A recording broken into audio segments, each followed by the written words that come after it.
अनुष्ठान की एक बहुत बड़ी विशेषता है। इस अनुष्ठान में कौन है?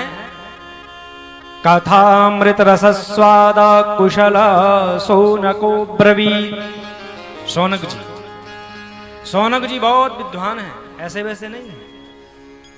और विद्वान होने पर अनविज्ञ बन जाते हैं। जहां भी कथा होती है शौनक जी जाते हैं और शांत होकर के बैठ जाते हैं। ये नहीं कहते कि मैं बहुत बड़ा विद्वान हूं, बीच में नहीं बोलते हैं। विद्वता की खान है। सारे पुराणों को इन्होंने सुना है और इनके हृदय में एकमात्र भगवान की ही कथा रहती है। इसीलिए कथामृत रसस्वाद कुशलो शौनको ब्रवीत। ये केवल कथा ही सुनते हैं और केवल एकमात्र भगवान का ही चिंतन करते हैं। जो सनातन ज्योति है, इनके हृदय में आनंद है। कौन सा आनंद? भगवान का आनंद है। इनके भीतर संसार का आनंद नहीं है। ये संसार का तो क्षणिक आनंद है। ये आज है, कल है, परसों नहीं दिखेगा। फिर ये आनंद आज हमारे पास है, कल आपके पास रहेगा, परसों किसी और के पास रहेगा। पर शौनक जी के भीतर कौन है? सच्चिदानंद रूपाय विश्वोत्पत्त्यादि है तवे तापत्रय विनाशाय श्री कृष्णाय वयं नुमः। श्री कृष्णाय वयं नुमः। व्यास जी ने यहां पर नमो नहीं किया है। व्यास जी तो चाहते तो श्री कृष्णाय वयम नमः कि मैं भगवान श्री कृष्ण को प्रणाम करता हूं। व्यास जी ने क्या किया? वयम सर्वे जनानाम, कि हम सब भगवान श्री कृष्ण को प्रणाम करते हैं। अरे क्यों करते भैया श्री कृष्ण को प्रणाम? ऐसी क्या विशेषता है भगवान श्री कृष्ण में जो कि हम उनको प्रणाम करें? क्या विशेषता है? भगवान क्या है? सनातन ज्योति स्वरूप है। जो सत्य थे, सत्य हैं और सत्य रहेंगे। और उन भगवान में ऐसी शक्ति है कि जीव के भीतर जो 3 प्रकार के ताप हैं उनको भी समन कर देते हैं। जो निमित्ति और उपादान कारण है, बनने वाले भी स्वयं हैं और बनाने वाले भी स्वयं है। उनके साथ किसी की आवश्यकता नहीं होती है, स्वयं बन जाते हैं, स्वयं बनाते हैं। जो संसार की रचना करते हैं, रचना करके इसका पालन करते हैं और फिर समय आने पर इसको अपने आप में भी समेट लेते हैं। तो ऐसे हैं भगवान। तो हम सभी उन भगवान श्री कृष्ण को प्रणाम करते हैं। बोलो श्री कृष्ण चंद्र भगवान की जय। तो आज शौनक जी बैठे हैं सूत जी के समीप। सूत जी क्या है? पुराण वक्ता है। बहुत ज्ञान है सूत जी के भीतर। और ज्ञानी शौनक जी हाथ जोड़ करके कह रहे हैं सूत जी से, ऋषि समुदाय बैठा हुआ है, और क्या कहते हैं? अज्ञान ध्वांत विध्वंस कोटि सूर्य शम प्रभा सूताख्याय कथा सारम मम कर्ण रसायनम। सूत जी, हे महान सूत जी, आप चिरंजीवी रहें, आप आयुष्मान रहें, आपकी दीर्घायु हो, आपकी लंबी उम्र होगी तो हम आपसे भगवान की चर्चा करेंगे, हम आपसे भगवान की कथाओं को सुनेंगे।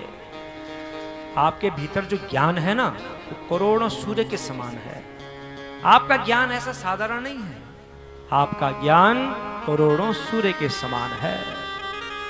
जैसे रात होती है और फिर प्रातः भुवन भास्कर जब खिलते हैं तो भगवान सूर्य के आने से जैसे सारा अंधकार मिट जाता है, ऐसा ही आपका ज्ञान भी है, जीव के भीतर जाता है और जीव के भीतर जितना भी अज्ञान रूपी अंधकार है वो सब मिट जाता है। तो हे प्रभु, थोड़ा सा ज्ञान हमको भी दीजिए, हम भी ज्ञानी बनना चाहते हैं। आप हमारे कानों के लिए ऐसा रसायन बताइए, ऐसा उपाय बताइए जिससे कि भक्ति ज्ञान विरागाप्तो विवेको वर्धते महा, जिससे भक्ति ज्ञान वैराग्य की प्राप्ति हो जाए। हम भक्त बनना चाहते हैं, हम ज्ञानी बनना चाहते हैं और हम वैरागी बनना चाहते हैं।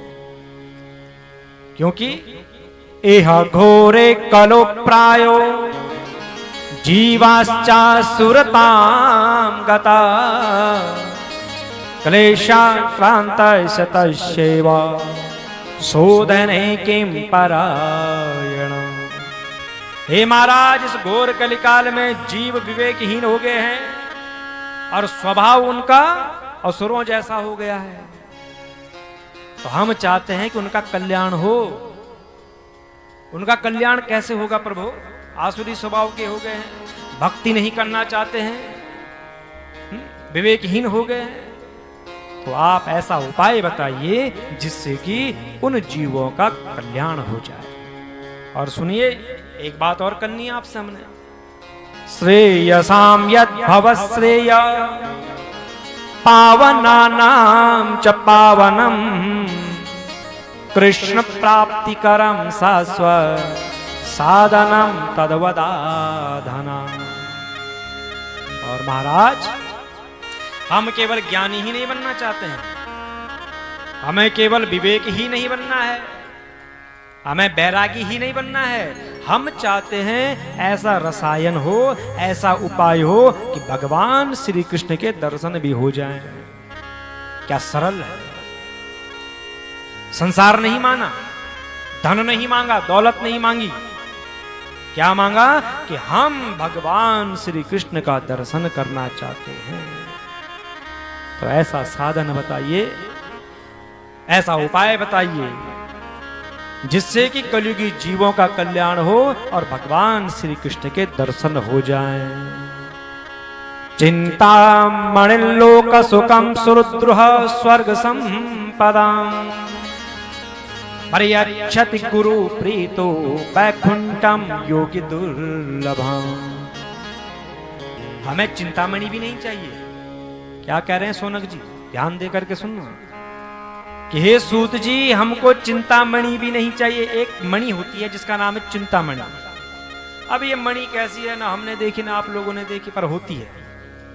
तो सोनक जी कह रहे हैं कि हमको चिंतामणि भी नहीं चाहिए, हमको चिंतामणि भी नहीं चाहिए। अच्छा, और हमको कल्प वृक्ष भी नहीं चाहिए।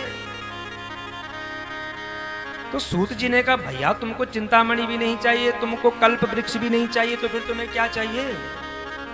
अरे चिंतामणि ही ले लो, कल्प वृक्ष ही ले लो। चिंतामणि का मतलब कि जो समस्त चिंताओं का हरण करती है, और कल्प वृक्ष ऐसा वृक्ष है उसके नीचे बैठ करके कुछ भी चिंतन करो तो सब दे देता है। और दूसरी भाषा में क्या है?